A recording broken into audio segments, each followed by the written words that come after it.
Hello and welcome to Season 2, Episode 20 of The Dive. I'm Jat, joined by Kobe and Azael, who are clinking dive mugs to celebrate how entertaining the LCK LPL Rift Rivals was, and how non-existent the NA versus EU Rift Rivals was, and how it was delayed until next year. Yeah. But actually, we're going to talk about both the Rift Rivals today, what happened in NA versus EU, what happened in LCK LPL, and then also talk about State of the Game and NA LCS Week 4, which is upcoming. But first off, we have to note that we lost the Dive Euphoria bet. And we will make good on it, but turnaround time on a high-quality promo is long. So we'll have it probably by next week's episode. Honestly, I have a positive outlook on this. You know, anything that I do, I want to do it well. Yeah. So now we've got a new project, and this is actually an opportunity for success here. Exactly. We're going to make a good promotional video for our good friends over in Europe. They need some of our help. Yep. And really, we're being charitable here. Yeah, we've got their back. You know, this is going to be like an Oscar-winning Oh, it's going to promo. be good. It's going to be heart-wrenching. There's going to be drama. It'll be incredible. Why did it come about, though? I think we should dive into how we lost to Europe, because to a lot of people watching and to us as well, we were very shocked at how North America, well, a lot of the teams, they would give these joke answers like, oh, if we play against Heimer, we're forfeiting at 1 minute. Yeah. Instead of, well, we know that guys like, yeah, then they lost to Heimer every single time. Yeah. As well as to Aatrox every single time. Yeah. While there are players in North America, like Deathfleet, that took the initiative to, to find out from guys like Heisendong, there are resources there, high ELO, Challenger, Heimerdinger players, so, learn the new meta and learn that stuff. He wasn't in this tournament. And it seemed like the teams that we did have in this tournament did not put the full emphasis on Aatrox or Heimerdinger, or even really get that good at funneling comps. Yeah, and to me, like the Heimerdinger one feels more egregious because EU has been doing it like the whole since split, week 1, right? And it's even been in LPL, it's been in LMS, it's been I think even maybe once in LCK, not positive, I can't remember, but either way, it's been around for a while, right? So, and I don't even feel like you had to play Heimer, but learn a strategy against Heimer, right? Like again, kind of referencing that Heisendong video, and one of the 80 carries he talks about that are really tough for Heimer to deal with is Sivir, right? Like Sivir can spell shield a lot of the stuff very easily. You can ricochet down the turrets. Like there are some things that should be a decent answer. And if you really can't learn the champion in time, you don't have a counter pick, then you just need to accept, well, we're at a disadvantage and pick ban, and you have to ban that champion, right? But like it just seemed like we didn't prepare from any angle. We couldn't play it. We didn't know what to play into it, and we didn't ban it. So we kind of failed on all 3 counts. And I'm actually pretty disappointed because we played on patch 8.13b, which was actually something that had been hotfixed a couple days before the tournament. And the pro team said they would rather play on that patch because it's more preparing them for the next week of LCS and their standings there. So I think it's completely unacceptable that NA had less practice on Aatrox than the EU teams who literally had to travel from Europe. So they lost 2 days, 1.5 days in transit, and they were the ones that knew how to play new Aatrox compared to North America, who had nothing to do but practice while EU was on the plane. Yeah, what I was going to say is, while the Heimerdinger was more egregious to you, my eyeballs could not handle the beatings that these Aatrox were laying upon, especially Echo Box, both Phoenix and Huni. Definitely felt that one, trying to continue to pick Renekton into him. Yeah. I mean, I played like 1 game of Aatrox because I got autofilled to mid lane. I was like, whatever. I'm autofilled. I'll play Aatrox, the new champion, because I was into Galio, and I was like, it could work. And I went legendary the first game, and I was like, he's broken. This guy's insane. Results-based analysis, hell yeah. Exactly. But like you're saying, in the top lane, it seemed like there was just this super high first pick emphasis from all the EU teams. Yep. Not just a couple of them on the champion.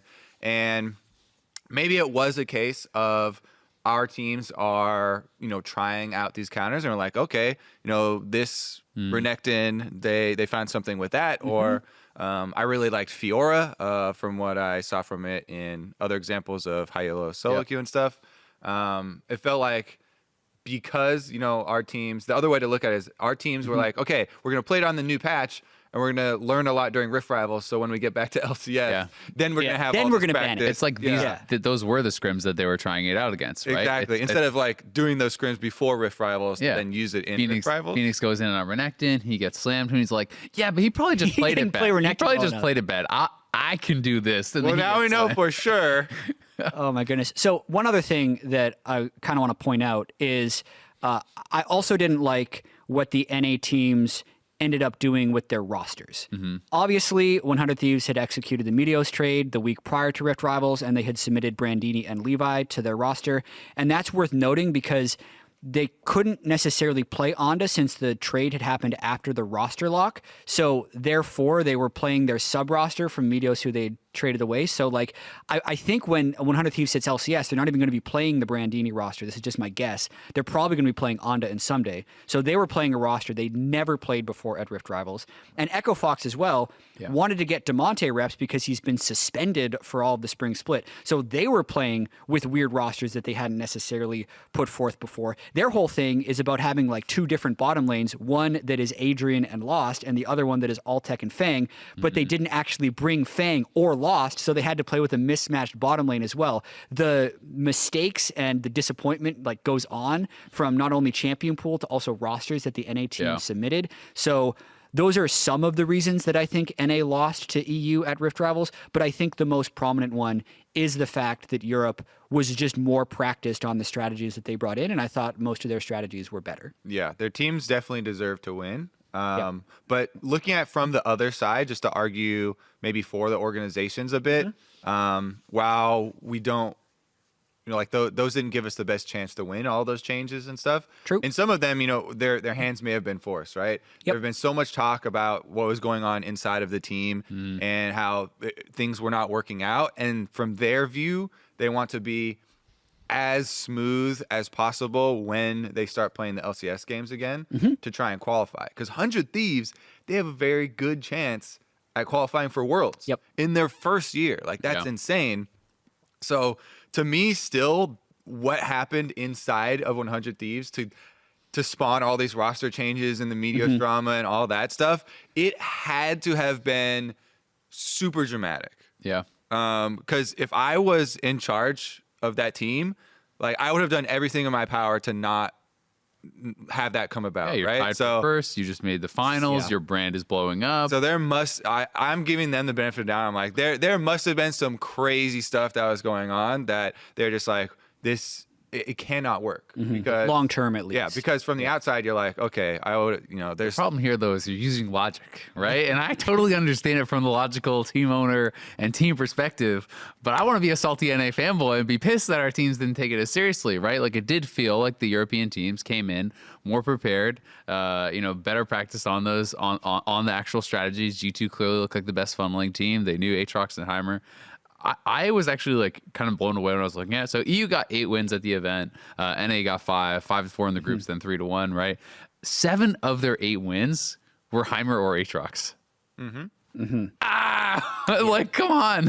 So with that then, last year NA smashed EU at Rift Rivals, and that caused EU to change the way that they play. So you're guaranteeing us 2 teams out of groups. NA got blasted by Aatrox and Heimerdinger, and when I look at pretty much every single high elo solo queue game or every single pro 80 carry bot lane player, they're just spamming Heimerdinger now. Is this like the kick in the butt that NA needed to try and actually play mages and try and emulate some of the stuff that Europe did?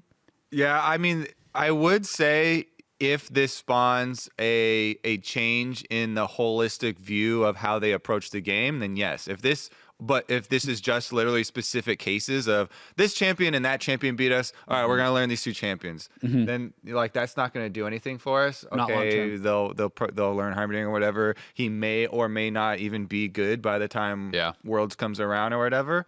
But if this was more of a big picture, eye-opening thing, then it would be beneficial, and we will take something totally from agree. it. You have. I think if this teaches you anything, it shows that EU was better at innovating, that they were better at kind of adapting. And historically, they have been like that has been one of the biggest strengths. Yeah, so I think that's like the takeaway for the NA teams, if there really is one, is to be more willing to spend some of your scrims trying out these new strategies, being able to actually like investigate them more thoroughly, try new things, be willing to take more risks in your scrims, because if you're always just emulating what teams are already doing, you're just like always a step behind. I think you have to be kind of on the forefront if you really want to get good international results. And yet, our most successful team at Rift Rivals was Team Liquid. Double Lift played Kaisa every single game he could get her. And they did have a disappointing upset to Splice against Heimerdinger. But yeah, where Double Lift got one shot, and an Aatrox as well in that game. I think it was both. TL went, the 2-for-1 combo. TL went a combined 2-2.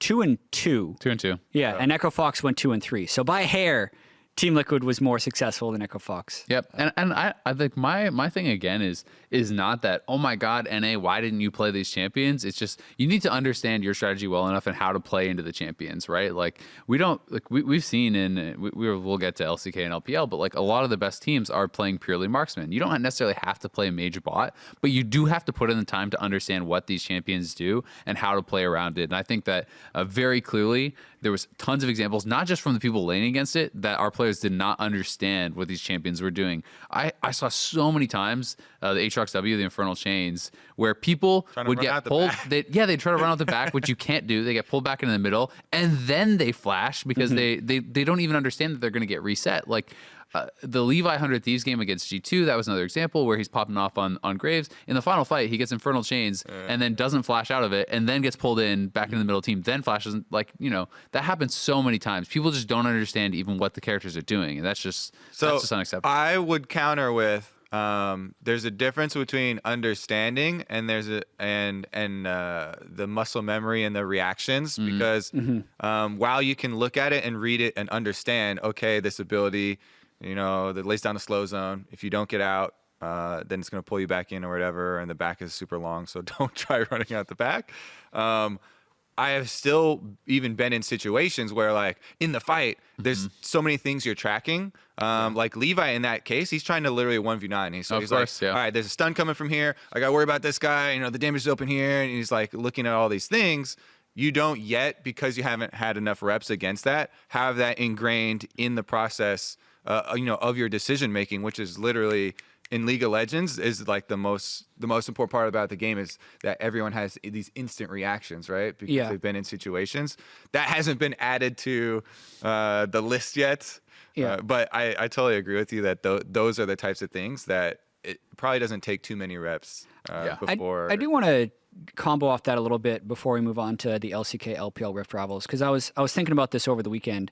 We hold our pro League of Legends players to such an incredibly high mechanical standard, right? It's always, oh man, that guy was at Azonia's, but they missed the taunt. The timing was off. What a boosted play. When I think about when I was playing like Guild Wars, for instance, if you're playing a Hammer Warrior that has knockdowns, you can chain your knockdowns together, and they called it quarter locking, which would be if there was a quarter second to cast certain spells, you needed to be able to time your second knockdown within a quarter second. And there was only like a handful of people who could do that reliably, and they were considered the best. Yet it's just expected that literally every pro player has perfect timing out of Zonia's, has perfect timing out of GA, has perfect timing based on other stuns, taking into account tenacity. Like the stuff that some of these guys are doing is actually super, super difficult. So I agree with you that like it looks really bad when they're running out the back of an Aatrox queue and like it expires before they're out of it, but they could also just not have the timing down yet. Right? Like they think it's going to last a little bit longer. Like I agree with you, but it's also the Aatrox chain I don't think is a good one-to-one comparison, because you literally have like a second and a half. Like it's not like, oh my God, you need these incredible reactions. You want to save your flash if you think it's not going to pull you back and you think you're going to make it out the back. Yeah, right. But I think people just didn't even like recognize it a lot of times. But I do totally understand what you're saying, and I think part of it is we hold them to such like high standards because this is a game that like 100 million people play, and they're the best of the best. And right? they've been pros for 5 years. And they've been pros for years, and that is the level that you expect, right? Like it's the same thing when you watch the NBA or the NFL or you watch any of these top level sports, when people make mistakes that are tiny mistakes that I would never even be able good enough to get to the point where I could make that mistake, you're still disappointed because it's a different standard. Yeah. The biggest difference there is that our game that they are at the top of constantly changing. Yeah, it introduces these new things, and because you are the best at the current game, when something is introduced, you're also expected to instantly be the best at what is new. And that is a very difficult thing to test. All right, we'll get to that. But LCK, LPL, Rift Rivals Finals was super exciting. It went 5 games. They had a slightly different format because they had 4 teams from every region. So all 4 teams had to be blind submitted from both teams until game 5, which was a fresh submit by both teams. This had LPL winning 3-2. Kobe, what are your thoughts? I was going to say, I got so hyped just watching the VODs from this. Because you're talking about like how fun it was to watch this. I mean, ours was fun, watching it live and playing through it. A little bit less fun for us because we were losing. But it was fun up until TL lost the splice. And it was a black. Yeah. Oh, the first game when Echo Fox upset G2. That was fun. It was fun. We were popping fun. off. But whenever I review VODs or whatever, we're studying for Worlds or studying for MSI or something, these international tournaments, and you're going back and you're grinding, it's 100% work, right? You don't really approach it with like super excitement for the game. But these ones, this is one of the first times in a long time that I've been opening up the next VOD like, oh shit, let's game number 2 going, because the crowd is insane. It's incredibly close. Goes all 5 games. Like, it came down to the LPL's worst place team. They had the Rogue Warriors. They're number 4 in the LPL right now, and they had to clutch it. And they were even like losing at the beginning, and so they brought it back, and they gave the chance for RNG to come back in. It was like, it was definitely a super exciting roller coaster. So I don't want to like spoil a lot of the games for people if they're interested in going back and reviewing the VODs. Okay. But there are some interesting things that I think we can talk about, right? Like some of the champion differences that we saw and some of the strategy differences that we saw. So a couple of things on that. I was tracking the strategy diversity because in the NA versus EU final, there was actually like G2 ran funnel mage bot versus a standard Echo Fox, and Echo Fox won. But then the next 3 games, it was literally mage bot versus standard bot, and the mage bot would just win all 3 times. In the LCK final, first game, KT versus IG, mage bot won. Second game, a funnel lost against a standard comp from RNG. Standard is used roughly as mainly like AD carry bottom. You have like an Aatrox mid, and we're still considering it standard just based on our definition. A funnel actually won the 3rd game from a Freak of Freaks. A mage bot won the 4th game. That was the really crazy one from Rogue Warriors with like a Smite Karthus counting as a mage bot. And then the final game was actually standard versus standard because the funnel was disrupted when Xayah Rakan was picked away from each other. So this was actually the most equal to me as far as like differences of strategies. There were multiple funnels tried, there were multiple mage bots tried, there were multiple standards tried, and they all actually had fairly equal success. Yep. But Azael, what were your thoughts on the LCK LPL Rift Rival Finals? I mean, I'm just honestly pretty excited that League of Legends no longer feels like a one-horse race to me. Like that it's this. There has been enough showings now from LPL at this level. They won Rift Rivals last year. They won Rift Rivals this year. They won MSI. Yes, they lost at Worlds, but like if you count Rift Rivals, that's 3 of the last 4 are LPL. If you don't, then 1 for MSI, 1 for Worlds, and still the Rift Rivals have got to like nudge the needle a little bit. I just think it's so exciting to see that there's so many teams that are actually competing on this level. And I saw a lot of talk on social media about, oh, well, it doesn't really count because Griffin wasn't there and Griffin's so good now. Oh, it doesn't really count because SKT's not playing that well anymore. Oh, well, Kingzone's not at their best form. When have we ever had to make any excuses for LCK before, right? Like that alone to me shows that times are changing, where you take these 4 top LCK teams, they lost straight up in what seemed like an extremely competitive, extremely serious event. Yeah. Based on the player reactions, everyone was going. Yeah, and the interviews, I mean, like you're listening to Faker talk about like it's all about winning for the region, like it doesn't matter what else happens, you have to win for the LCK and all this stuff. And I'm like, damn, these guys are taking it seriously. They lost last year. I think whether you think it's the most serious event or not, that was a wound, like a wound to their pride. Yeah. And we see LPL come out again. We see them take them down, and I mean, I just think it's so exciting to watch like these 2 regions clash at that high of a level. I didn't love watching the LMS games minus Flash Wolves because those didn't feel very competitive. But like the LPL, LCK games were super exciting. I was super impressed that there was like a diverse range of strategies. And also, like, you know, kind of just being selfish for myself, I love seeing that marksmen were succeeding quite a lot as well, right? Like I still love, for all the people that are complaining, saying that marksmen are no longer viable, I can just keep on pointing to Uzi, because Uzi's smashing with marksmen. They're playing mostly standard. They're finding ways to make marksmen work, and I think he's been so incredibly successful at it. And his team is playing at such a high level that it feels like, you know, this is a team that can challenge for the World Championship. Yeah. To your point about not having to make excuses for the LCK ever before, I think we're very clear, like, moved on from the era of, you know, SKT or Samsung White are the best. You know, Korea is number one without dispute, and we can then, you know, seed all of those teams at the top and then start to debate who's coming in second and who's going to, like, fill in the rest of the list, because we've already been proven, like, the one who was supposed to be the next king and, you know, and come in was King Zone, right? Yep. They've already failed multiple times at international play. No matter how hard they won whatever regular season games, it's definitely feels like we've moved past that era. And while there are other competitors and you're like, oh my God, these new guys, Griffin, like all these random, you know, unheard of players, like that's our new best team or whatever. It doesn't count because they weren't there. That's a crazy thing to say. Yeah. Right? You're like, oh, well, you didn't play against our team of rookies that has been only a year ago winning all these. Exactly. So it definitely is, you know, way more exciting as far as how open the international events are going to be. So definitely looking forward to this year as well. Yeah. Do want to throw in a little bit of devil's advocate, though, because do you remember an MSI back in 2015 in Tallahassee? I do. When EDG defeated SKT, because that was another time where the Korean exodus had just happened, right? Korea lost all of Samsung, a lot of their best players to the LPL teams. The LPL won MSI. Going into Worlds that year, we're thinking, how good is LGD going to be? We were. We were thinking you that. You brought this up before, and you're like, oh, it's just the same as. I'm not saying it's the same, them? but I'm saying there are similarities, and we need to talk about what is different this year from that particular thing, because Rift Rivals was a tournament that didn't exist. We don't know what the results would have been from there. But Game 4 of the MSI Finals this year was like a 10,000 gold comeback from RNG. It very well could have been a Game 5, much like the EDG back in 2015. But I have what I think is different, but I'll let you go. What is different about this iteration of LPL versus LCK being even? Not only do we have more examples, the sample size is much bigger of the defeats of LCK. Based on Rift Rivals. Well, based on Rift Rivals, as well as their teams at Worlds, even though they ended up winning Worlds, they lost a lot more games. LCK last year? Yeah.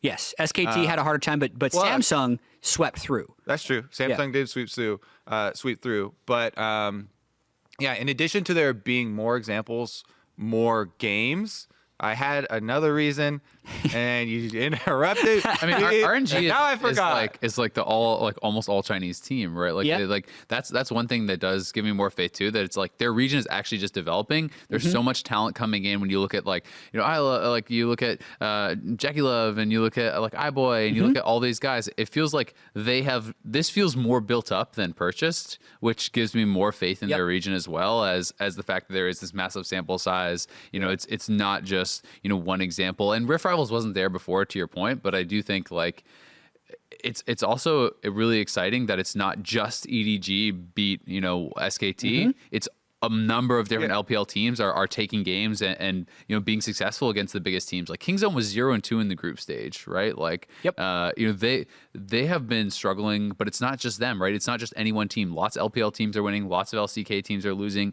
It just feels like more and more of a pattern is being built up. Okay, I was gonna say it was in addition to the number of games, it's also if you watch the games in LPL, they're also more varied. Yep. And that MSI where EDG won, it was very hype. Like that was a super hype, best of Undefeated 5. LeBlanc, Game 5, baby. Exactly. Boom. But it came down to Game 5, and I just thought they had an extremely good draft. I remember the Morgana came in as well. I think it was Maokai Lysandra counterpick. No, it was Morgana. Morgana. Was Morgana mid? 100%. Oh, okay. Ha! Yeah. My memory's bad, but it's not that bad. I was there. Yeah. But yeah, and everyone was getting super hyped up. But after that, the feeling, at least around the people that I saw on social media, and like they were like, "Oh, this is like super exciting." It was an upset, but it was an upset, right? That was kind of the take on it. It wasn't LPL is better. It's EDG was better one day. Yeah, and they were like, "Oh my God, that's such an intelligent." They totally baited them into this LeBlanc. Like, they fell for it every, a hook, line, and sinker. And so I was super impressed with that. But now it's so much more about the whole region, like Azale was saying, rather than that kind of one example. Yeah. I think that's the biggest difference. I agree with you that it feels different. I just wanted to bring up the other side because I think back then as well, there was a recent interview with the LPL coaches after winning Rift Rivals, how they think they have actually made changes to the region that make them stronger.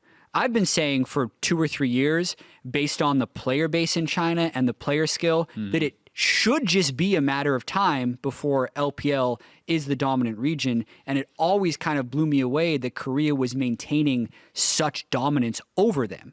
And then especially the biggest outlier was always the Rocks Tigers, the Ku Tigers, or the right now Kingzone Dragon X, because that was the closest to 5 guys in a dream that pretty much anyone had. Like, it was literally just these 5 guys who were struggling to get sponsors, and they were like the best team in the world. So all these arguments around like org structure and coaching didn't necessarily apply to them. But with the LPL now, they're claiming that the organizations are actually empowering the coaches who are now more experienced coaches than they had before. So what happened before, so they say, is that there were all these super talented players, but as soon as they became pros, they just became these like spoiled, entitled players who you couldn't tell them what to pick and you couldn't get them to practice the way you wanted. And the players just ran every single team. Yeah. So even if you have all the talent in the world, they were never as organized as the LCK teams. But now they're not where they want to be, but they're closer to having that level of organization that the LCK has been able to attain with the larger player base. So now, with 2 Rift Rivals, with MSI, I think it's becoming a much more level playing field. So theoretically, the player base argument fully makes sense, right? You have more players, that can't hurt. It should help. Yep. That hasn't always correlated though. Nope. No, because there's culture, there's practice, there's number of people who are actually trying to be pro, like all those things. And there are a lot of regions like NA's definitely has like a small player base, but like Brazil, Vietnam, both have very big player bases. Yeah, I think Vietnam has the second biggest player base now. It's huge. Yeah, but That's what I'd seen some article. it makes sense though, right? There's no way that having more players playing your game is going to hurt your chances. Yeah. You have, but it's you not have the the odds only are going to be in your favor. It should help. Yeah. Right, but it doesn't guarantee it. They also have access to to playing in Korean solo queue and things like that. Some of the Chinese For players LPL, play in the LCK like Anyway. solo queue, which helps too. Final question then. Who would you favor to win Worlds after this? The LPL or the LCK? You're way too early prediction. Then you kind of siphon it down into which team you're picking. And RNG is definitely the front runner right now. We need to mention that Uzi is temporarily stepping down as well because of a shoulder injury that his doctor says he needs to rest. Keep in mind that he took off the first half of Spring Split as well because of a wrist injury. Last year. Last split. Oh yeah, you're right. Like, literally It was the last spring split. Yeah, and then then off. Yeah, totally. Yeah, all the way until the Lunar New Year. Yeah, because IG. Then Did he IG take off left, some last year too? Yeah, he takes off a decent amount of time. Yeah.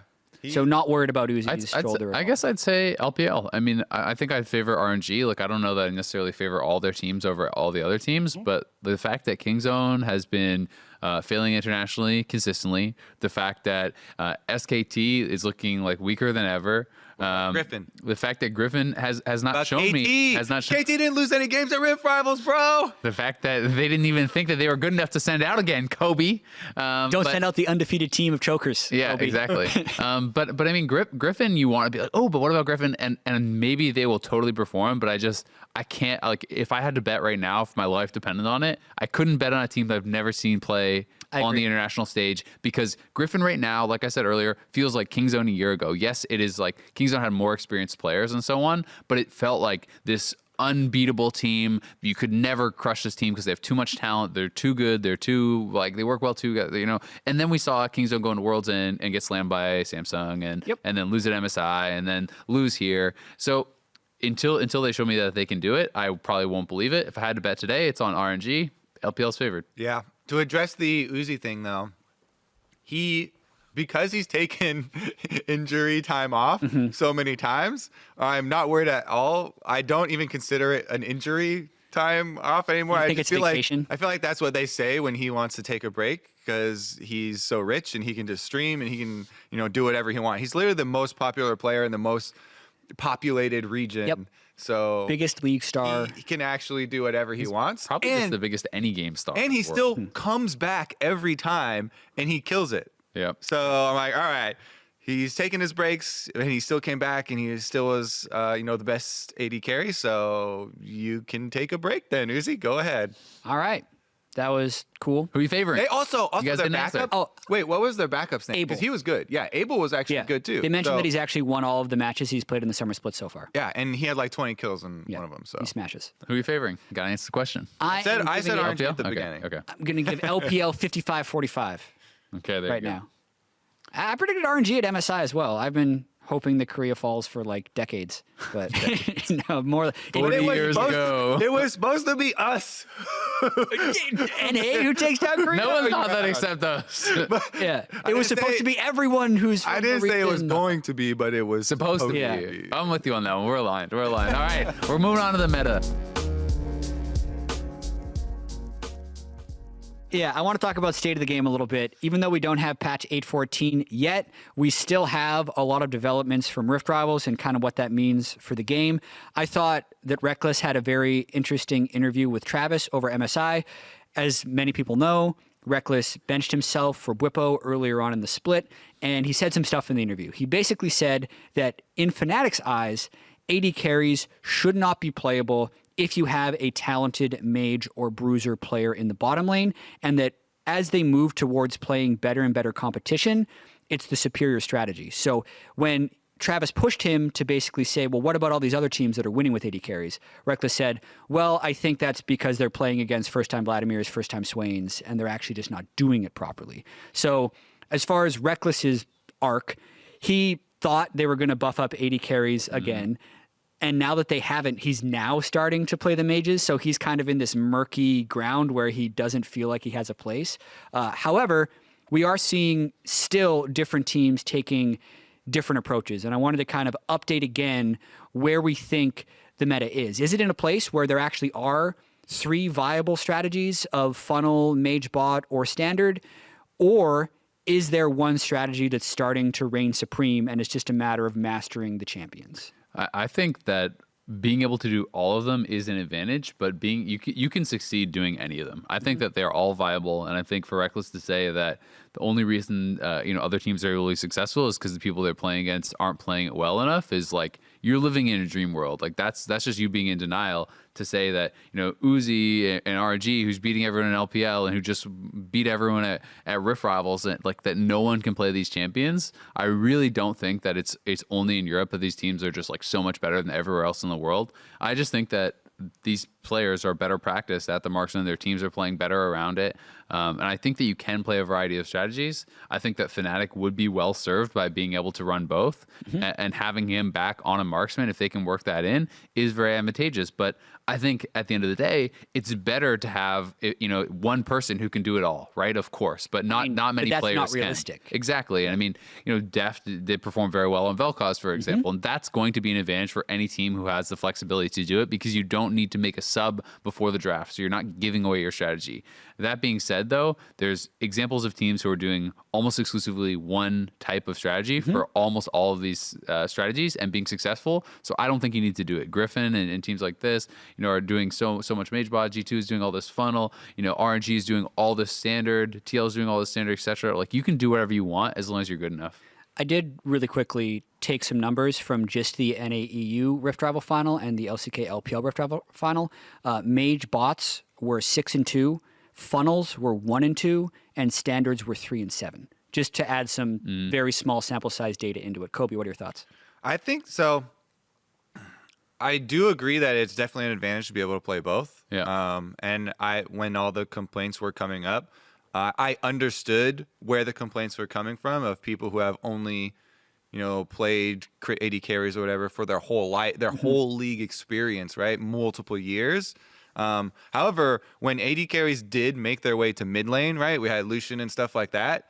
I don't remember hearing any mid laners complaining. Oh, I got to play a marksman now. Yeah. Yep. Even though Lucian has kind of the example, when he moved in, like he was the major mid lane bully, right?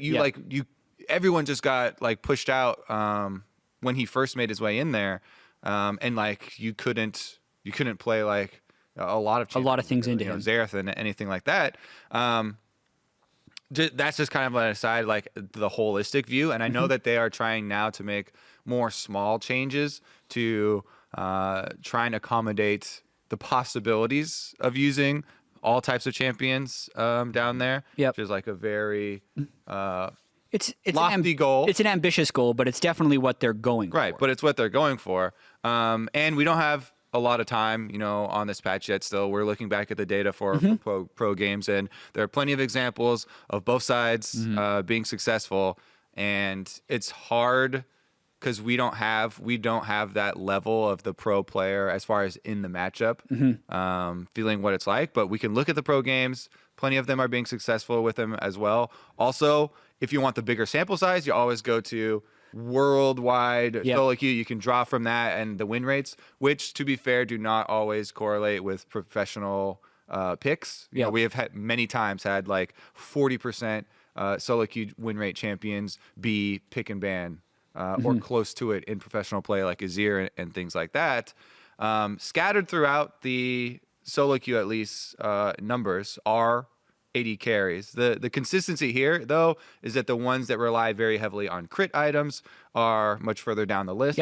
And that makes sense because crit was one of the main avenues that was like double nerfed because they nerfed base stats for AD carry champions as well as the crit items. And I know that, they, on the PBE and even in the last patch, they've been starting to make these small buffs back towards it to buff it up a little bit. But I think it'll be very interesting when we end up with, the best way to scale is to have a marksman. Now you need to craft your strategy around making sure that you can have this scale so you can have these true damage crits firing off, late game, and you'll be able to for sure win the team fights if you can protect him. Which is the case. More early game orientation. You get a level 6. You have a lot more burst damage with mages. It's intuitive, I feel like. And makes a lot of sense with how you're going to want to draft around those different champions in the bottom lane. And I do think that difference exists already in the solo queue game. If you're going to take a crit scaling marksman and your team is able to get you to late game, you're still going to dominate. But pro play in particular, because of how coordinated people are, always makes better advantage of early game advantages. I think that's one of the reasons that Aatrox is so busted, is because his level 1 is the best in the game. And he gets that early edge that is larger than other early edges, and you play through that the entire time. So I think with the current balance, while I don't 100% agree with Reckless that he's just a useless player because he hasn't mastered these 10 mages, that when people are continuing to practice these mage bots with no farther changes to AD carry scaling, we're going to see mages probably 75% of the time, is kind of my gut, because of their ability to bully lane at level 6, because of the flexibility they give your support to roam once you leave him, and because of how difficult it is to actually scale up into that point. It doesn't mean that AD carries are unviable. I think Uzi will always be able to be one of the top 5 players in the world in that position, even if he doesn't play mages, but I do think most teams are going to trend towards mages. For me, I just hope that the balance team, and I actually want them to also make it so that these champions are viable for our players at home. Because I totally understand there are so many players that are very upset with those changes because they only like playing, Twitch, Jinx, these crit AD carries, right? And that's what they've spent years playing. So I think both those they're champions more have over 51% win rate. I actually think they're more viable in solo queue than they are in pro. Yeah, and if that's true, like that's what I want for the players, right? So that they don't feel like they can't play their these champions. Totally. Now. even if they say they can't play these champions, that's not always true, right? Your reaction to getting blasted in lane a lot of the times is, I can't play against this, right? Yeah. I've had that, right? And then you literally win the game that you couldn't play. You're like, I can't play this champ again. Yeah. They're like, oh, it's impossible to win this matchup, right? And then you try and play the reverse of it, and sometimes it is impossible to win the matchup, but it's still very possible to win the game. Yeah. It's just a matter of whether or not you want to play that way. Yeah, totally agreed. It's not always fun to get slammed in lane. One last thing I want to talk about as far as meta before we move on to the North American LCS is the funneling strategy. So Medler posted his quick thoughts today, July 7th, and he basically went into a little bit more detail on some of the proposed changes to nerf funneling. So as is kind of the current trend, the bottom lane is deemed to be mostly okay with some small buffs to marksmen still probably coming, but funneling is something the balance team definitely wants to attack. So the changes that they are going for is they say there's not enough, there's not an elegant fix without too much collateral damage. But because funneling is a strategy they want to get rid of, it's time to put in a little bit less intuitive, less clear change. So the temporary solution is to heavily reduce gold from lane minions if you have a tier 1 or tier 2 jungle item and have the most gold on your team. So once you've completed a warrior or a Cinderhulk or a Runic Echoes, you won't get punished, but in that initial funneling portion where you have either the challenging spite that's not completed or just the talisman, if you have the most gold, you're not going to be able to snowball your gold ahead of the team. What do you guys think of that attack? So my initial thought, like, it was talking about like the actual gold differences at different times. My thought is this doesn't really do much of anything. Because I was actually looking at a specific game, looking at G2 versus Echo Fox and their funnel game and the gold benchmarks. So that's a game where the funnel got pretty black. Like that was a 2v2 that was pretty even. Yeah. So this exactly. So this is the G2. This is G2 game, I believe, where G2 was funneling, right? And so they don't even have a massive amount of gold, right? And basically, what Jai was saying is like that was a poor funneling game. Yeah, that's a game where the funnel Perks didn't actually work. did not have a big lead in CS. They messed up. I know. That's Okay. actually going to show my point more. So the gold you need for a jungle item complete is 2625 for Blood Razor, for Runic Echoes, for Warrior, the ones that you're going to actually build.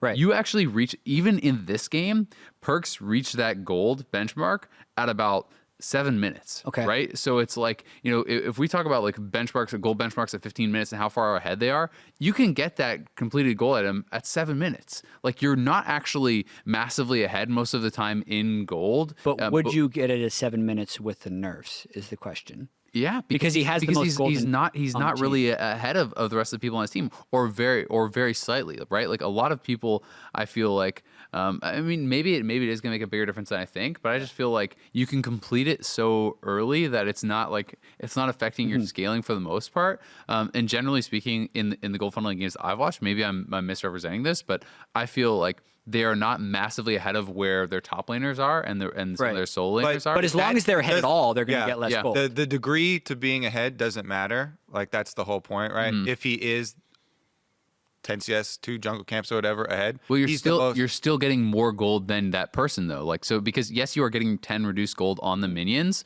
but that only kicks in when you have more gold than them, and that is not affecting the jungle monsters whatsoever. So you're still going to have more gold theoretically like, in this world where you're outpacing them. And I still believe that you're going to be able to complete your jungle item at like 7-8 minutes, and then it does not affect you at all. I think this is like a hit to it, but I don't think that it's like massively changing the strategies. And when I've seen it in solo queue, the people are often not even very far ahead until later once they actually like really get going. And those types of games, I don't think it affects. It only really affects the games that are like where everything is so optimal and you're completely maximizing farm and you're blasting way ahead of them. Then you can complete it that much faster, and it maybe like slows that down a bit. But like even with the new strategies where people are 2v2ing mid, like that is holding the funnel down, so they don't even really skyrocket ahead in gold until later on. I do think that this slows it down more than you're thinking. Because as long as you have more gold than other people, like imagine that range minions give you 4 gold if you have a jungle enchantment, right? That makes the early game funnel useless until 7 or 8 minutes as far as getting ahead. Because someone on your team would actually have to have more gold than you in order to actually farm up to your jungle enchant. So if it delays that enchant by a minute and a half, I actually think that's pretty huge. However, Yeah. regardless of that, Regardless of whether or not the effect. I have problems with this that aren't with the actual changes in the way of thinking about going about solving this problem. So one of the main things that they drill into you in school, or at least for me, for engineering, has always been root cause analysis and solving the root cause of the problem and not attacking the symptoms. In their explanation here, where they mentioned the other ideas that they came up with and why they went with this admittedly heavy-handed and ugly, like they use a lot of these terms to describe their own change, is because they feel like the biggest difference that they're seeing is in the champion having around 50% more gold at the 15-minute mark than the opposing mid laner. That is the symptom. That is like if, so the example for engineering would be if there's a crack in your dam and there's a bunch of water flooding the town below. They're like, there's a shit ton of water in the town. Let's get helicopters over there and buckets and bail out the town. Whereas what they teach you to do is first plug the hole in the dam. Then you can treat the symptoms afterwards. And I don't feel like putting this weird cap on the person that's getting all this gold. And you're like, now the gold is capped. What I really don't like about it is that if you have the most gold, you don't know that you have the most gold until you farm. I wasn't even done yet. Okay. But exactly. You can't check where these measurements are. So these are unseen borders that are being put on you. In addition, there are other things that could naturally happen in the game. Obviously, if I'm a jungler, I'm getting like a triple kill or something early on, then I can't tax the opponent's lane as hard or whatever. Or even just push out the wave. If you have a 2v2 top, you get a double kill, your top laner and dies. You get 12 gold for clearing the back wave. Yeah. And, people have been complaining about solo carrying. This would limit some more super hard solo carrying of a jungler for their jungle position. As Azale said, you should be able to complete your jungle item pretty quickly anyway. Right. But those are just kind of some problems with the overall kind of approach that I had with this solution. And I know that they're well aware that this is not, a great solution or whatever. So they're probably thinking of this as a Band-Aid while they work on it more and come up with something. That is what they say. They think they're going to, they actually kind of want this Band-Aid to happen until preseason. Like they're hoping. It's actually a long time. Yeah, they're hoping to Band-Aid it, and then when the larger scale changes are going to be hitting. Yeah. It's funny too because I was talking to some people on playtest that were testing these changes, and they were saying they're just winning with funnel every game anyway. And didn't so that's probably where they've been doing a lot of iterations. Of Yeah. this, right. So like they've tested experience changes, they've tested support item changes, they've tested this. They're trying to find the most. And like to Kobe's point, I agree with you that there's a lot of flaws to this. But do you have? Like, would you rather hit support items? Do you have a more elegant solution, or have you just not put I can't solve the problem right now. Yeah. Yeah, and I think that's part of the problem. I haven't put any effort into it, so. All right. Moving on. Sweet. Either way, they're going to continue to hit funneling. Let's move on to the North American LCS. Week 4 is coming up. Let's first start with that log jam we have at the top of the standings. One team that's there that didn't play in Rift Rivals is Team Solomid. This week, they play 100 Thieves and Echo Fox, two teams that did play in Rift Rivals, so it will be a good opportunity to put some space between them and the other teams at the top of the table, considering they actually would have a hard schedule in that case. They're playing 2 4-2 teams. How do you see that panning out? The kind of funny thing about this, I feel like, is if TSM has a good week, then all the NA fans have like their excuse ready. It's like, well, our good team wasn't at Rift Rivals, that's why we lost. But I think, I mean, it is a really big week for TSM. But like, there's kind of been this dark cloud over TSM ever since they got knocked out of quarterfinals, and people have just kind of, I feel like, forgot that they were so good at the end of spring. Yeah, I mean, it's just like everyone's like, well, TSM blows. It's like, well, they went 10-1 in their last. All right, not everyone. Not everyone, but the general perception, right? Like I'm not talking specifically about you, Kobe. Don't worry.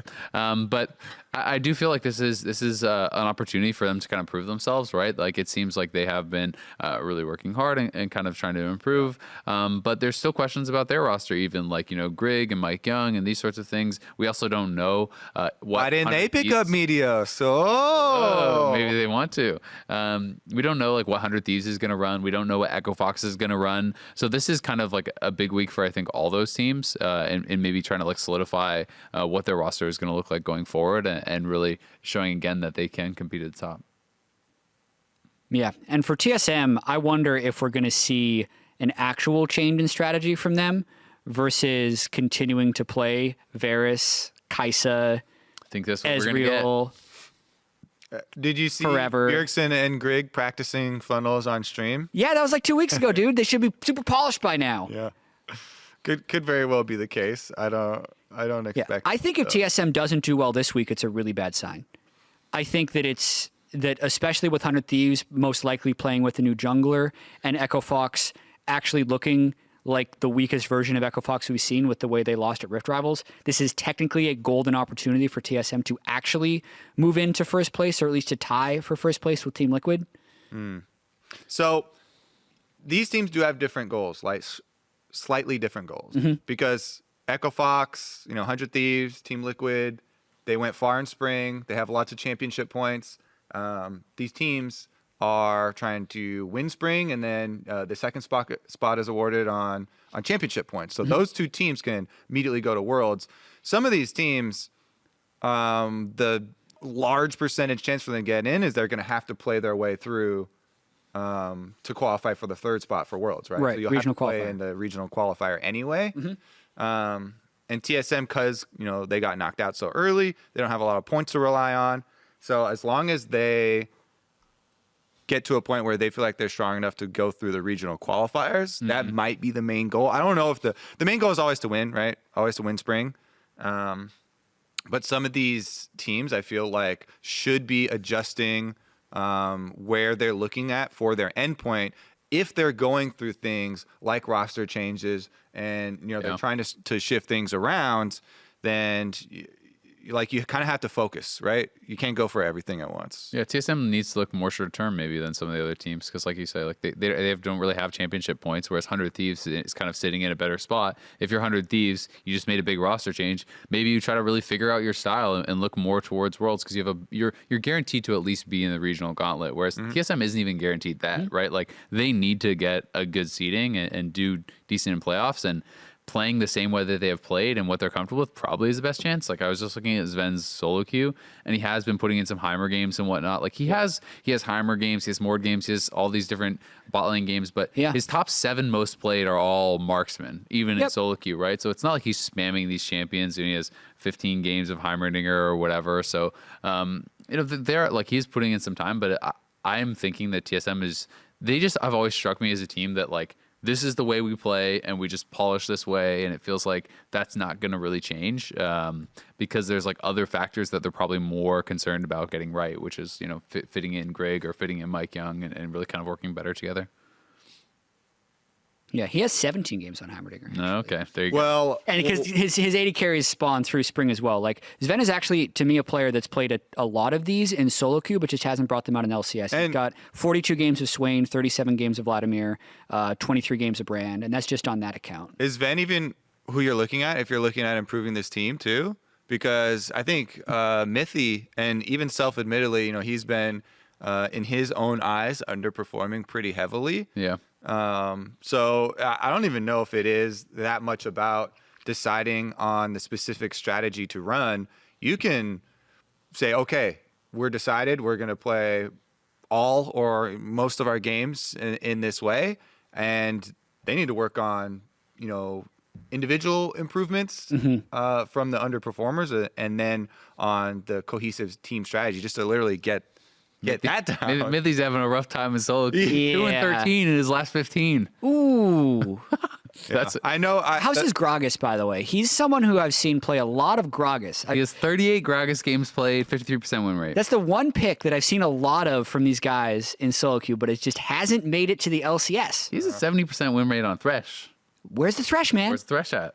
Anyway, speaking of the championship points, though, TSM has 10, Cloud9 has 10. That actually puts them in a situation where if they miss playoffs, they miss the regional qualifier. So that puts a lot of pressure on our last place team in the North American LCS, who has made it to 5 consecutive world championships, Cloud9. Sole possession of 10th. Sole possession of 10th. Current. They play FlyQuest and CLG, and the number one question is, what will their starting roster be, and what should it be? I think it's your previous team. It's Sneaky and Jensen are back in. Smoothie is in. I think they say, all right, boys, we had a good run with the academy team. 1 and 5. All right, boys. Is everybody motivated? Yeah. Motivated? Motivated? You're looking pretty I'm motivated. Sneaky's like asleep, you know. Nice like, 1 and 5 start, boys. Get motivated. Yeah, I think you abandoned the plan. I mean, it feels bad because I think the Golden Glue has individually looked pretty good. I think he is put in a pretty good performance, but they're not winning. I think it's time to go back to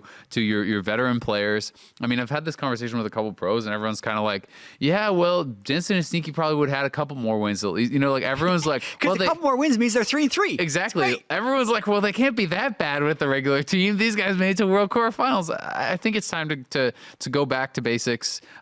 See if Sneaky and Jensen can get you some wins, because Sneaky is playing a lot. He's doing well in academy. He's spamming solo queue as he always does. Like He's looking great in cosplay.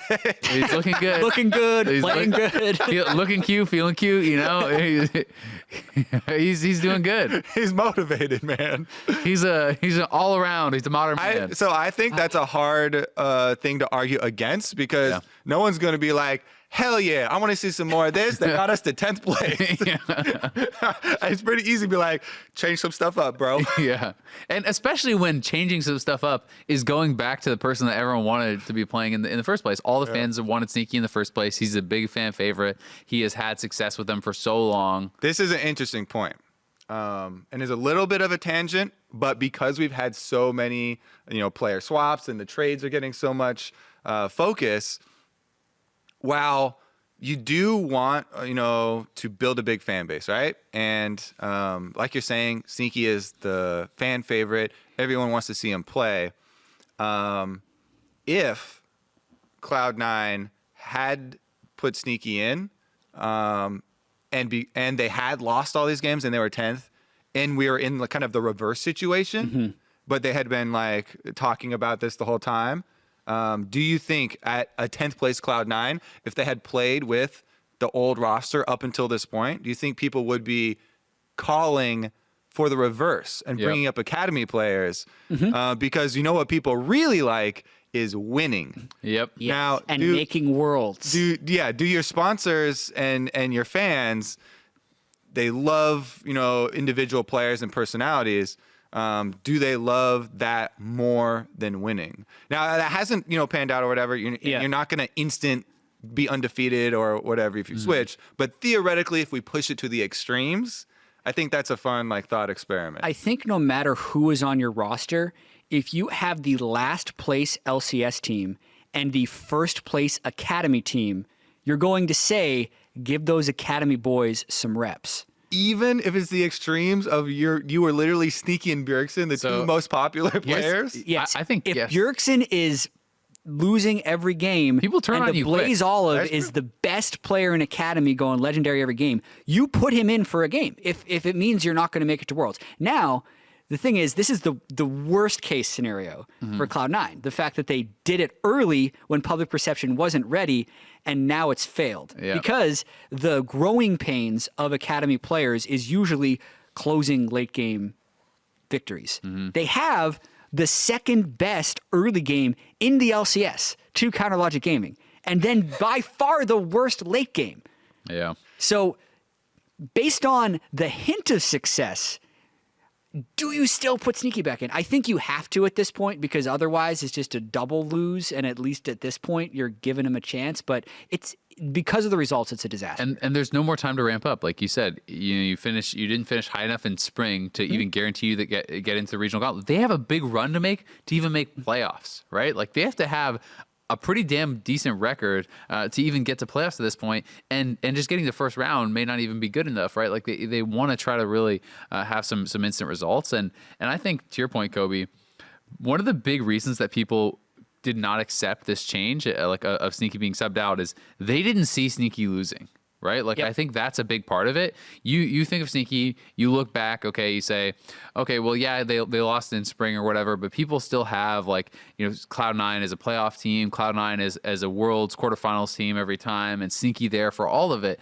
And then, obviously, all this stuff kind of happened off camera, right? We're told, okay, well, he's not motivated. Okay, well, they're getting slammed in scrims. No one got to watch that except the team, right? So the team goes through this progression of like, oh, are we really going to stay up Sneaky? Oh, well, I guess he keeps losing. I guess we got to do it, right? Like, the fans miss all that. So I think if you put him on stage in the LCS and he just gets blasted every game, like they were apparently losing in scrims every game, that happens on stage instead. Then the fans start to go, okay, well, Sneaky sucks, I guess. Bring in Fickle fan. Yeah. Drop 'em. But at that point, a lot of fans are. But at that point, are you saying it is more worth it to have the approval of your fans or make the call that you think? No, you make the right call. You make the right call, and the fans will come around. Because that's what they think they did when they subbed him at the start of the year. Like, they were just expecting to get blasted. Winning is the cure for everything. I truly believe. For sure. But this is the worst of both worlds, because they made the decision that was unpopular, and they're in last place. Exactly. Your point that multiple of our most popular teams have made big public relation blunders. This year. Right?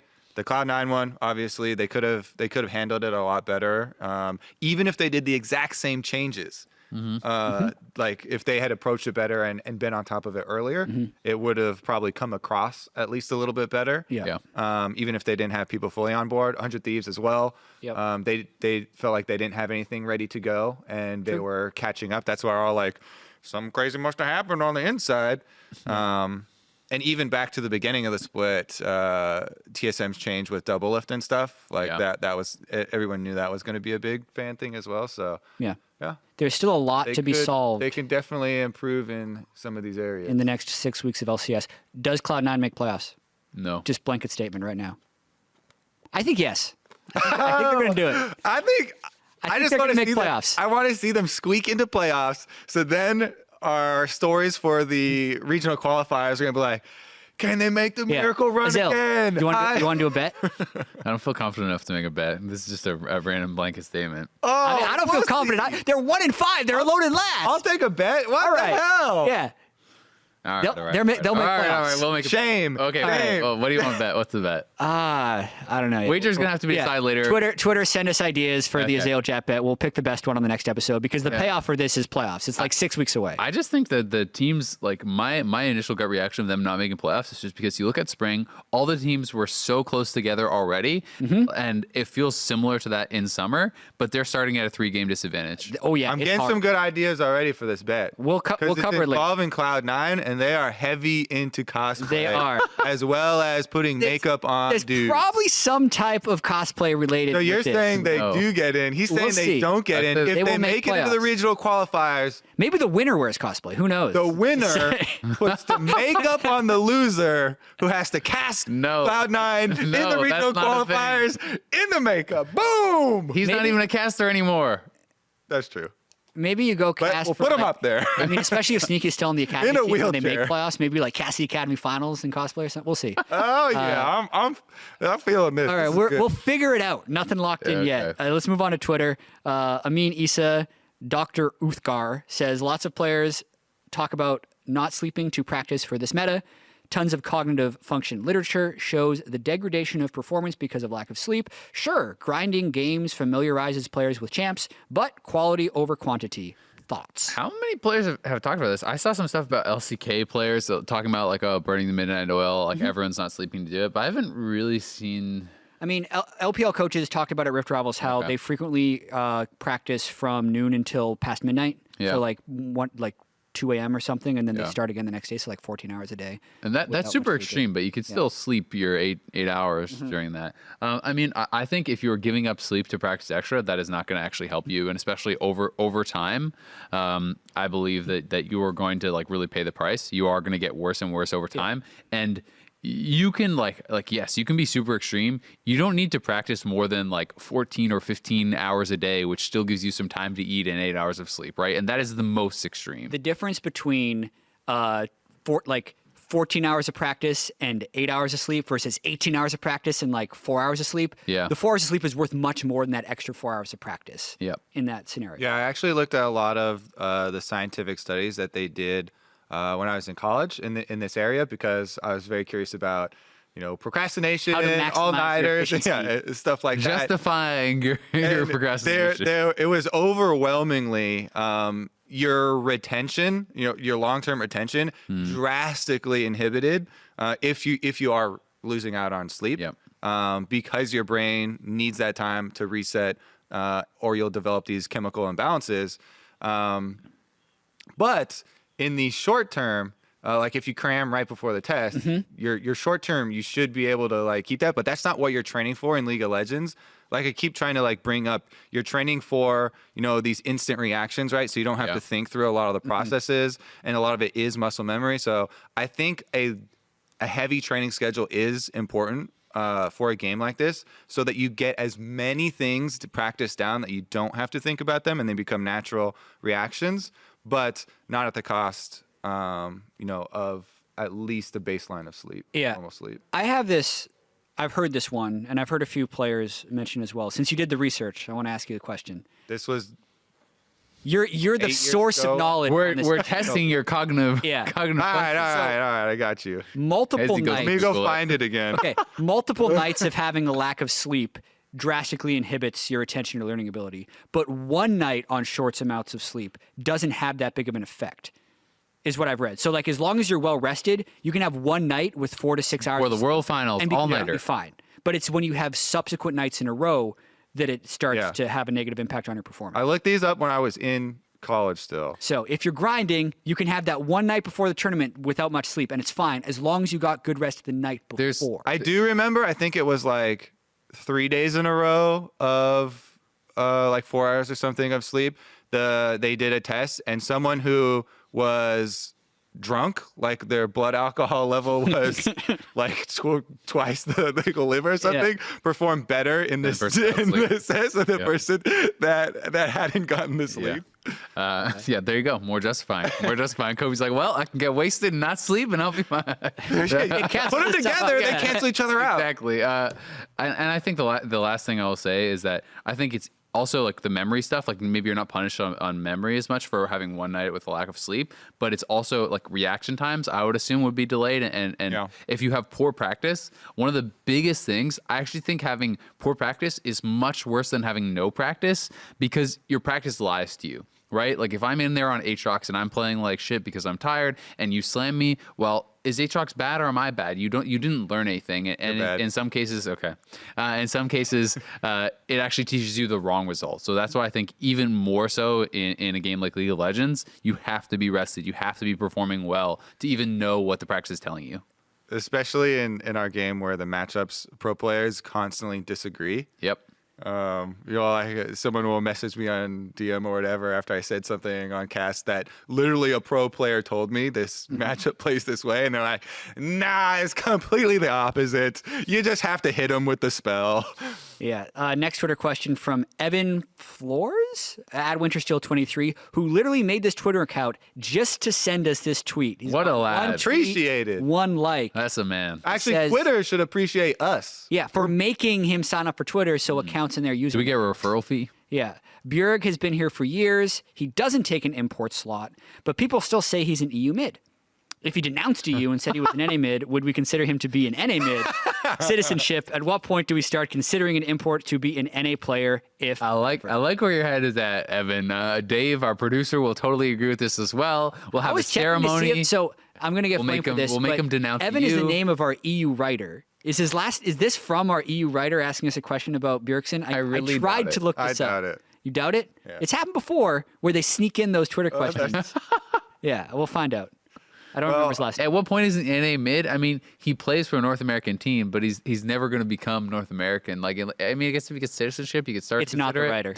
But I just checked. I mean, at what point does an important NA player? I don't know. I mean, I think it is citizenship, but at the same time, I look at like basketball. Dirk Nowitzki, he's been in the NBA for 20 years. Like, do you consider him like an American? It's like, no, he's this amazing German basketball player who's played in the NBA for 20 years. and the European fans would never consider him North American, even if North American fans fans consider him North American. But I still take pride in him succeeding. Well, yeah. Because he plays for our league. It depends on one of the best North American mids. Let's go, baby.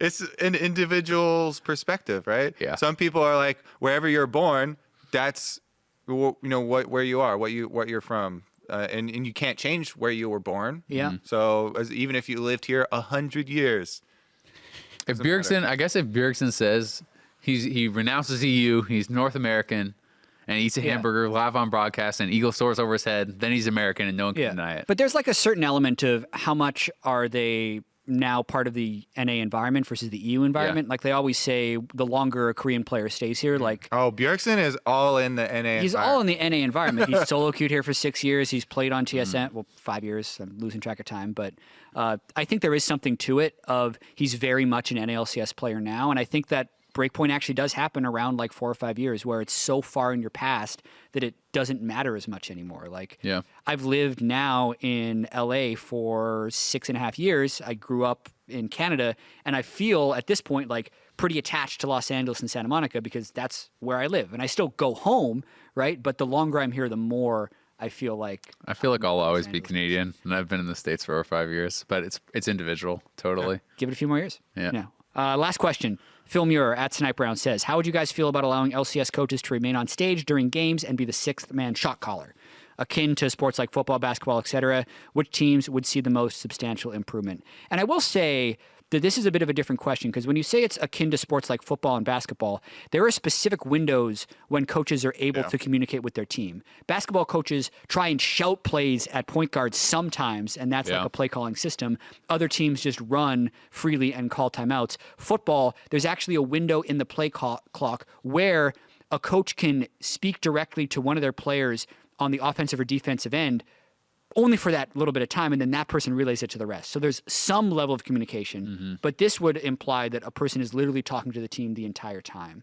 Where do you think good background would be? This one has actually come up a lot over the years at different points, and as the game has changed, kind of the answer has also changed. But I personally don't like it, and I wouldn't want it to be incorporated, because I like that our game is so much about decision making and about how you're thinking about the strategy of what the overall team is trying to accomplish, while also focusing on, executing with your champion, right? And if we have coaches in that position, then some teams will still have like their player in-game shot callers or whatever. Some will have the coach like trying to yell things or shout things at them, or maybe we have players. We would have more of a trend of super good players becoming coaches, just because of how they think about the game, like in the game and split second decision making. But I think it completely changes our sport. Yeah, and we've talked about this a couple times before, and we kind of eventually came to the conclusion that probably shouldn't happen, I think, at least from our opinion. I mean, I just generally think that, it tests a different set of skills then, right? Like, and then in the ideal world, you have like the genius who sits in the back and tells like the mechanical monkeys what to do, right? Like you sit there and like, I can click my mouse real fast, but I have no idea what to do or who to click on. But you're like, all right, go top. Okay, do the grump. All right, go. Like that to me takes away some of like what is super impressive about the game is that there's so many different things that you have to manage. There's so many different decision trees that you have to actually look at. And you talked earlier in the episode about like the standards that we hold the pro players to, about being able to do all these incredible things, and holding them to those standards is why, for me, it is so exciting when someone makes everything work. When they have that beautiful game where everything is perfect, the jungler's always there to counter gank, they have the most farm, they've warded everything, they've smite steal the dragon, they do everything, and you're just like, holy crap, like that was actually incredible. And I think you lose a lot of that if you just have someone standing behind him being like, Kobe, do gromp, Kobe, smite now, Kobe, go bot, Kobe, go, like this. I also think would be incredibly hard for everyone involved to like actually get good. What is the coach watching? Which screen are they paying attention to? How do they have the knowledge of all the matchups at once? You can't see everything. It would certainly make coaching more important. Do they get their own computer to spectate, right? Or do they actually have to just like look over everyone's shoulders? Right? Running around. So many times. Sliding back and forth on a chair. Yeah, exactly. Just telling Mike Young where to go. Like it would be a mess to implement. I think if it was perfected, sure, it would improve the level of play a little bit, but I agree. I like the game the way it is. It would also make it so different from people at home, right? So how do I transition to being a pro player, I'm challenger in solo queue or whatever, I start flaming the pro players. They don't even know what they're doing. Monkeys, someone's telling them what to do. I'm better than them.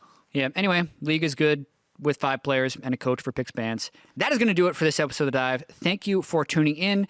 Also, a reminder, we are being forced to do a promo for Euphoria, which we're really thrilled about. So keep an eye out for that. It should probably release at next week's episode. Otherwise, the NA LCS returns this weekend, starting on Saturday with NA LCS Countdown at 1:30 Pacific time. And that's followed by Counterlogic Gaming versus Echo Fox. See you then.